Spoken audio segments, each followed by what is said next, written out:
गंजा होने की हालत औरतों की बनिस्बत मर्दों में उमूमन ज़्यादा होती है। तो हम औरतों में हम गंजापन नहीं देखते, है ना। तो हम ज़्यादातर मर्दों में हमें ये गंजापन देखने को आता है, और सोचते भी होंगे आप लोग भी मेरी तरह कि क्यों भी ऐसा, मर्द ही ज़्यादा गंजे हो जाते हैं पर औरतें नहीं।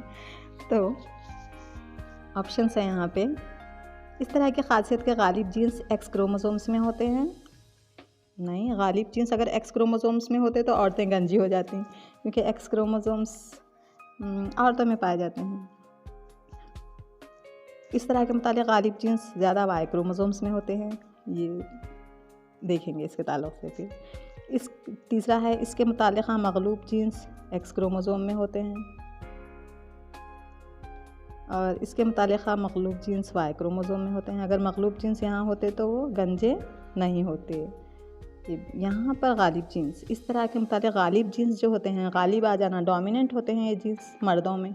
वाई क्रोमोसोम्स जो है मर्दों में पाए जाते हैं, तो ये उनमें गालिब होते हैं जीन्स, इसलिए उनमें हम ज़्यादा गंजेपन की खासियत देखते हैं, क्योंकि गंजेपन के जो जीन्स हैं मर्दों में गालिब खासियत रखते हैं। वो जेनेटिक्स सबक के आप मेरे वीडियोस देखिए तो आप समझेंगे जीन्स के ताल्लुक़ से। मैं उसमें गालिब खासियतें, मग़लूब खासियतें, ये तमाम चीज़ों के ताल्लुक़ से मैं तफ़सीलन उसमें समझाई हूँ। आप वो देखेंगे तो आपको इस ताल्लुक़ से समझ में आएगा। तो हमारा सही जवाब क्या होगा, इस तरह के गालिब जीन्स ज़्यादा वाई क्रोमोसोम्स में होते हैं, इसलिए हम मर्दों में गंजा होने की हालत जो है खासियत ज़्यादा मर्दों में नज़र आती है हमें। अगला सवाल है हमारा, सल्फ़र डाइऑक्साइड की आलूदगी का एक फ़ायदेमंद हयातियाती मज़हर है। हम जानते हैं कि सल्फ़र डाइऑक्साइड माहौल के लिए नुकसानदा है, लेकिन माहौल के लिए इससे एक फ़ायदा है माहौल में। ब्रायोफाइट्स या अलगाई की नशोनुमा के लिए, काई या स्यूडोमोनास, सोचिए। तो ये काई की नशोनुमा के लिए फ़ायदेमंद है। कौन से गैस? Sulphur die.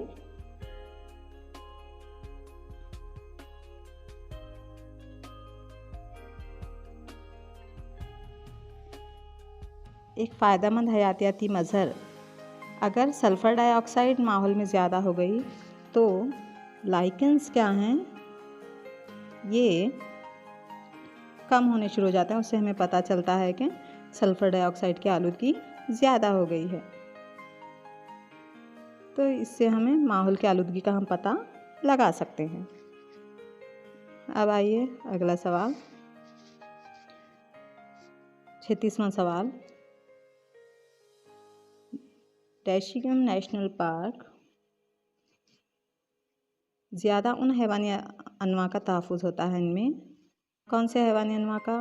मुश्कदार हिरन या सुनहरी कौवा या कश्मीरी बारहसिंघा या बाघ और शेर।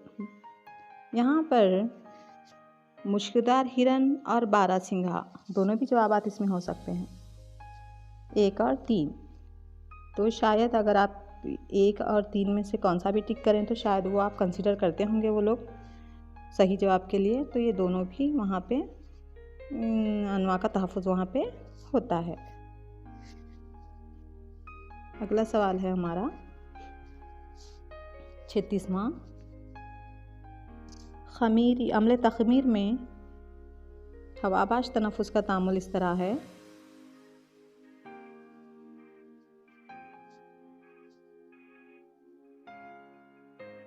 यहाँ पर तवानाई, पानी, कार्बन डाइऑक्साइड, ग्लूकोज, खलवी माया, पायरोवेट, तवानाई घर नहीं होगा ये, तवानाई, कार्बन डाइऑक्साइड, ग्लूकोज माया, पायरोवेट माया, इथेनॉल,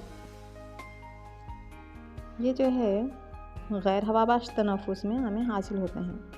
यहाँ पे एरोबिक रेस्पिरेशन जो कि दिया है, लेकिन ये पायरोवेट, इथेनॉल वगैरह जो है ईस्ट में गैर हवाबाश तनफ़ुस में हमें हासिल होते हैं। तो हमारा दूसरा जवाब सही होगा।